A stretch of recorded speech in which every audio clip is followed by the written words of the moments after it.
Bonjour. Bonjour. Donc vous êtes historienne, vous faites partie, c'est un groupe, c'est Honesta Voluptate. Oui, c'est une association d'historiens d'alimentation. D'accord. Voilà. Et du mouvement Slow Food également. Alors là, qui est pour la préservation des variétés, des espèces, alors végétales et des variétés animales qui sont en voie de disparition. Et donc aussi, il fallait savoir-faire culinaire, les recettes anciennes. Et ça, c'est un mouvement international qui permet, enfin, qui tente de sauvegarder cette biodiversité et cette diversité culturelle. D'accord. Alors, nous, on vous connaît surtout à la Griffe Noire, pour les 6 magnifiques romans qu'on a sur la table. Parce que votre particularité, c'est que vous êtes auteur de polar. Alors, polar noir, plus ou moins. Alors, oui, polar. Surtout historique et gastronomique. Voilà, exactement. Parce que polar, jusqu'au XVIIIe siècle, c'est un peu difficile de parler de policier puisque la police n'existait pas. Donc, bon, disons que c'est des romans noirs d'aventure où il se passe des choses un petit peu dramatiques et ce qui permet aux personnages de partir et d'enquêter. D'accord. Alors, moi, la première question que je me posais, c'est est-ce que vous êtes d'abord un auteur de polar qui s'amuse à placer ses intrigues dans l'histoire et à nous faire découvrir la cuisine, ou est-ce que vous êtes d'abord une historienne qui utilise le polar pour avoir un moyen ludique et original finalement de faire découvrir des périodes de l'histoire et de sa gastronomie? Voilà, c'est la deuxième réponse. C'est-à-dire que moi je suis partie de l'histoire de la cuisine en me disant c'est tellement extraordinaire que il faut le partager avec un plus grand nombre. Alors il existe des livres universitaires, super, très bien, mais qui ne touchent qu'un public limité. Et le roman, c'est la seule manière de vraiment d'aller au-delà et de toucher les gens et de raconter cette histoire de la cuisine à travers les âges. Et comme moi personnellement, je suis une grande lectrice de polar, j'ai choisi ce genre-là et qui permet de vraiment de faire bouger. Il y a du rebondissement, il y a les histoires se complexifient. Donc voilà, c'est un choix d'historienne de l'alimentation et de cuisinière, parce que je suis les deux, de faire vivre les aventures donc à travers des romans policiers. Disons que moi je situe chacun des épisodes à des moments où soit il y a une nouvelle mode alimentaire, soit il y a un cuisinier particulièrement intéressant, soit il y a un nouveau produit. Et alors, je m'avance dans les périodes, je trifouille, je patouille et j'arrive à peu près à une date, à un moment. Et à ce moment-là, bien entendu, je me saisis de l'histoire avec un grand H, je me l'approprie. Alors, dans le plus grand respect, puisque comme je suis historienne, je ne vais pas m'amuser à raconter des fariboles. Donc, je prends les personnages et les époques telles qu'elles ont existé, ou du moins telles qu'on les connaît. Et moi, là-dessus, je rajoute ma sauce, c'est-à-dire mes petits personnages qui arrivent et qui viennent mettre leur nez dans ces histoires-là. Ou alors qui rencontrent à l'occasion des princes. Alors, pourquoi des princes? Pourquoi surtout des princes? C'est parce que la cuisine que je traite, c'est une cuisine aristocratique, puisque seuls les plus riches avaient la possibilité de se nourrir d'une manière diversifiée. Parce que si je devais parler de la cuisine des paysans, bouillie, il ne se passerait pas grand-chose. D'accord. Alors comment vous faites pour travailler? Vous avez trouvé en fait des livres d'époque qui parlent de cuisine, ça existait, il y en avait beaucoup? Alors on en a, je vais dire presque en pagaille, dans le sens où que ce soit des manuscrits ou que ce soit des livres imprimés. Alors c'est vrai que pour l'Antiquité, on a relativement peu de choses. Il y a le fameux Apicius, et encore qui n'est certainement pas d'Apicius. Après il y a toute une période qui est la période des invasions barbares, où alors on n'a rien, ce qui ne veut pas dire qu'il n'existait rien, mais simplement que soit ça a été détruit, soit qu'on ne les a pas trouvés. Mais à partir du Xe siècle, on a des manuscrits, alors surtout de médecins, puisque cuisine et médecine ont toujours été liées. Donc pratiquement les premières recettes sont dans des livres de médecins, notamment arabes, hein, les médecins arabo-andalous qui ont été des grands producteurs de recettes et de médicaments, puisque c'était pratiquement la même chose. Et à partir du XIIIe, XIVe siècle, là, on a des vrais livres de recettes de cuisine écrits par des cuisiniers. Alors, dans la zone catalane, où on a des manuscrits très intéressants, en France, où il y en a, en Angleterre, en Allemagne. Et au fur et à mesure où les siècles vont passer, cette production va devenir de plus en plus grande. Et donc, c'est plusieurs centaines de livres qu'on peut explorer. Alors après, la manière de les explorer, bon, moi j'ai la chance d'avoir quelques livres, bon, essentiellement du XVIIIe siècle.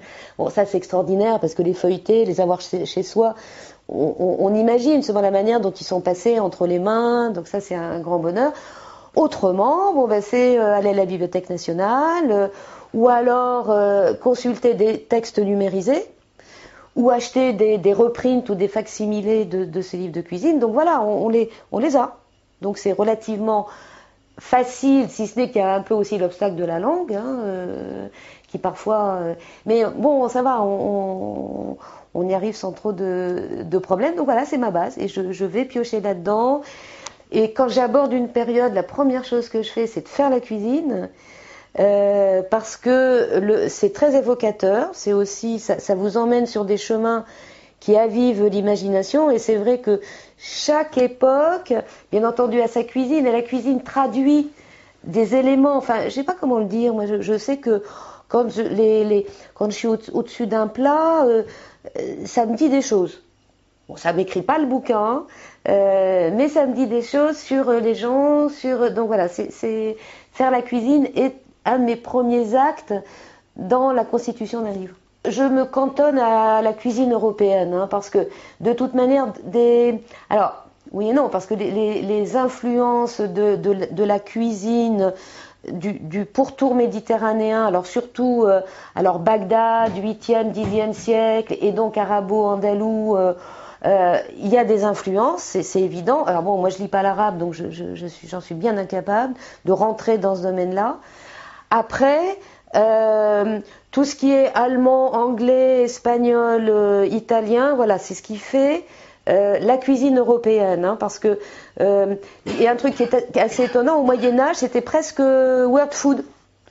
Et disons qu'après cette période, qui était assez commune, hein, c'est assez étonnant de voir ça, après il y a tout de même eu une grosse influence italienne, 14e, 15e siècle, où là les Français étaient muets, enfin surtout 15e et particulièrement le 16e siècle, où il n'y a pas un seul livre de cuisine français au 16e siècle. Hein, c'est les Italiens qui produisent. Et à partir de 1650, ça y est, les Français reviennent au devant de la scène. Et là, commencent à produire des livres, s'engueulent entre eux, avec une nouvelle cuisine, des nouveaux principes. Et bon, ils vont tellement revenir au devant de la scène qu'ils vont plus la quitter. Ils vont vraiment donner le là à l'ensemble des cuisines européennes. Donc voilà. Et depuis le Moyen Âge, on a des plats, je sais pas, à la catalane ou à la mauresque. Vous voyez, donc c'est les influences, oui, sont assez importantes. Hein. Donc là, vous avez commencé la série au Moyen Âge. On se dit que jusqu'au XXe siècle, on va encore se régaler tranquillement. Est-ce qu'un jour, on peut imaginer que vous alliez chercher l'Égypte, la Rome antique, des choses comme ça? Parce qu'on imagine qu'on se demande toujours un peu. Bien sûr. Alors, la Rome, j'adorerais parce que j'adore l'histoire romaine, parce que les Romains, ils me font rigoler, parce qu'ils étaient tellement inventifs. Alors, en plus, sur le plan gastronomique, ils sont géniaux, parce que les parcs à huîtres, c'est eux. Le gavage des oies, c'est presque eux. Enfin, les artichauts, c'est les premiers, les agronomes à avoir dépouillé le chardon, parce que l'artichaut c'est un chardon sauvage, hein, les premiers à avoir dépouillé des épines. Donc ils ont fait un travail, les asperges, ils ont fait un travail gastronomique, enfin sur les produits fabuleux. Alors le problème, c'est que la cuisine romaine, je la déteste. C'est-à-dire qu'elle est tellement empilée. C'est-à-dire que vous avez une couche de miel, ensuite vous avez une couche de garum qui est une sorte de nokmam.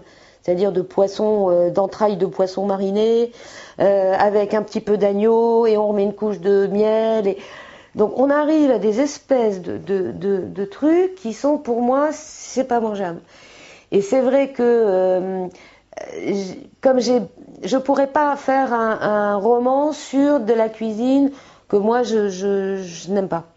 Donc hélas, voilà, je vais pas attaquer l'époque romaine, et pourtant ça me ferait vraiment rire parce que en plus sur les marchés, sur l'organisation des villes, ils étaient absolument extraordinaires. Donc ça vaudrait le coup, mais à moins que je tombe amoureuse tout d'un coup de la cuisine romaine, mais ça va être difficile. L'Égypte, peut-être, mais c'est trop loin de moi. Donc c'est pour ça, j'irai jamais m'intéresser non plus aux cuisines asiatiques, non pas que je les aime pas parce que je les adore, mais c'est pas mon rayon, dans le sens où moi je serais pas capable de rentrer justement. Je serais, parce que je connais pas les langues et je pourrais pas. Donc voilà, donc c'est vraiment la cuisine qui m'est proche, donc cette cuisine européenne que j'arrive à saisir et qui m'amuse. Enfin, je m'amuse à la mettre en scène avec les personnages qui vont avec. Alors on va se rapprocher des livres.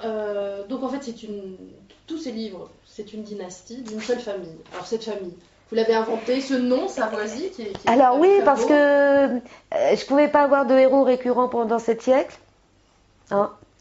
Donc je me suis dit, la seule solution, c'est l'histoire de la saga familiale, qui permettrait. Alors au début, c'est vrai que ils savent pas très bien qui ils sont, c'est-à-dire qu'ils savent pas qu'ils ont, par exemple, dans le deuxième, là, dans Meurtre à la pomme d'or, François Savoisy a vaguement entendu parler d'une aïeule qui, oui, peut-être aurait fait la cuisine, on sait pas trop, ce qui est normal, puisque bon. On savait pas vraiment qui était son arrière-arrière-arrière-grand-père. Hein. Donc voilà, on joue un petit peu de. Parce que ce que je voulais pas, c'est que chaque épisode se lit indépendamment. Donc il n'est pas nécessaire d'avoir lu celui d'avant pour comprendre, etc. Mais pour moi, c'était important, et peut-être aussi pour les lecteurs. Et justement, à la fin, on s'aperçoit que pour moi et les lecteurs, avec le dernier, c'est très très important.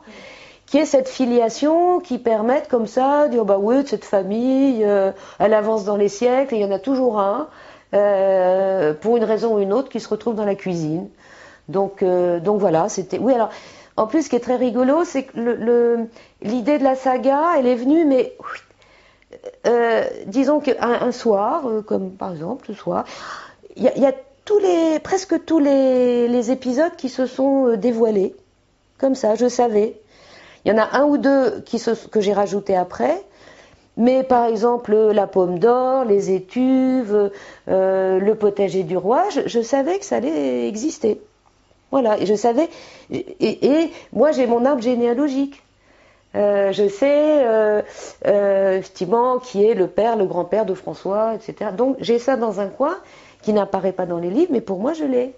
Et il y a plein de cousins aussi, parce que les cousins c'est bien, parce que je me dis, des fois que justement, j'ai envie, par exemple, ils ont des cousins qui sont partis à La Réunion et à l'île Maurice, qui sont des endroits que j'adore et sur le plan culinaire qui sont fabuleux. Je me dis, un jour, pourquoi pas ressortir un cousin Savoisy et puis écrire son histoire. Bon, il y en a qui sont partis également sur les traces de Jacques Cartier au Québec. Pourquoi pas? Enfin, disons, il faudrait 2 vies pour les écrire, tous ces livres, mais au moins, voilà. Donc, il y a un clan Savoisy qui permet justement de trafiquer dans les cuisines et aux abords des cuisines. Qu'est-ce qu'on trouve dans la réalité des dynasties comme ça, sans aller aussi loin à travers les siècles, mais est-ce que souvent la cuisine, c'est un héritage de père en fils? C'est des choses qu'on trouve? Oui, on les trouve d'autant plus que c'était aussi une charge. C'est-à-dire une charge, c'était quelque chose qu'on achetait. Et alors, on en avait les bénéfices, mais donc ces enfants en héritaient. Donc on peut avoir comme ça, justement, dans les cuisines des rois, des charges de maître queux ou autres qui se transmettent. Donc on peut avoir effectivement des... mais alors, on peut les connaître en dépouillant toutes les archives et tout, ça existe. Mais bon, pour moi, les Savoisy sont les seuls à avoir tout de même traverser les siècles de cette manière-là, oui.